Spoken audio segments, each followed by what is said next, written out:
আসসালামু আলাইকুম। কেমন আছেন সবাই? আশা করি সবাই খুবই ভালো আছেন। আমি আল্লাহর রহমতে অনেক ভালো আছি।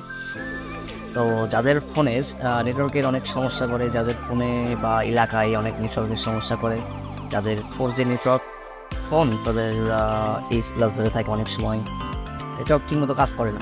তাদের জন্য আজকের ভিডিওটা আপনারা পুরোপুরি দেখতে পারেন। আজকের ভিডিওতে আমি এমন কিছু শিখাবো যে কারণে যে জন্য আপনার ফোনের সবসময় 4G নেটওয়ার্ক অ্যালাউ থাকবে। অন্য কোনো নেটওয়ার্ক ধরার কোনো চান্স নাই, সবসময় 4G ধরবে। আর নেটওয়ার্ক অনেক স্পিড হবে। যদি এই ভিডিওটি আপনি ফেসবুক পেজ থেকে দিয়ে থাকেন তাহলে ফেসবুক পেজটিকে ফলো করে দেবেন এবং ইউটিউব থেকে দিয়ে থাকলে আমাদের চ্যানেলটিকে সাবস্ক্রাইব করে দেবেন। So let's go today's video. So আমরা কিন্তু আমাদের স্ক্রিনে চলে আসলাম। ফোনের স্ক্রিনে আসার পর আপনারা কী করবেন, আপনাদের ডায়াল প্যাডটি ওপেন করে নেবেন। ডায়াল প্যাডটি ওপেন করে নেওয়ার পর আপনারা এখানে ডায়াল করবেন *#***46 #*#***. এটা কিন্তু অনেক সহজ একটা নিয়ম। এই নিয়মের মাধ্যমে আপনার ফোনে সব সময় 4G নেটওয়ার্ক দিয়ে থাকবে। 1 সেকেন্ডের জন্য অথবা 4G নেটওয়ার্ক ধরবে না। এখানে দেখতে পাচ্ছেন ফার্স্টে লেখা আছে ফোন ইনফরমেশন, এখানে টিপ দেবেন। ফোন ইনফরমেশনটা টিপ দেওয়ার পর দেখেন লাইট ইউএমটিএস, এইটা জাস্ট আপনারা একটা স্ক্রিনশট দিয়ে রাখবেন। আমি একটা স্ক্রিনশট দিয়ে রাখলাম। তো আপনারা কি করবেন, এখানে একটা টিপ দেবেন।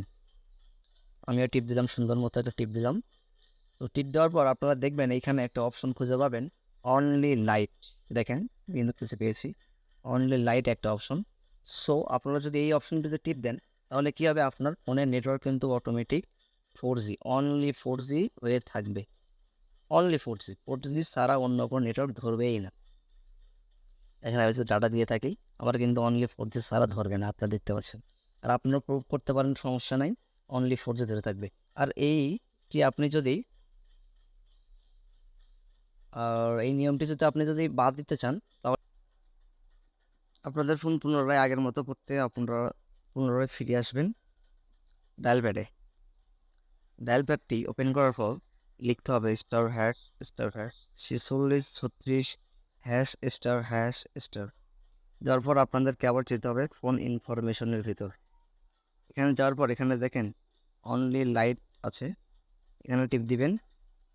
টিপ দেওয়ার পর এখানে করে দিতে হবে লাইট ইউএমটিএস, বা আপনাদের যেটা করা ছিল পুনরায় স্ক্রিনশট দিতে বলছিলাম, স্ক্রিনশট দিলেন। দেওয়ার পর যেটা দেওয়া থাকবে এটাই আবার পুনরায় লিখবেন। আবার এটা দেওয়া ছিল, এইটা আবার দিব। এতে করে কী হবে, আমার ফোন পুনরায় আগের মতো সবার কল আসবে, সবার SMS আসবে, কোনো সমস্যা নেই। আর ভিডিওটা ভালো লাগলে অবশ্যই আমাদের সাথেই থাকবেন। ধন্যবাদ।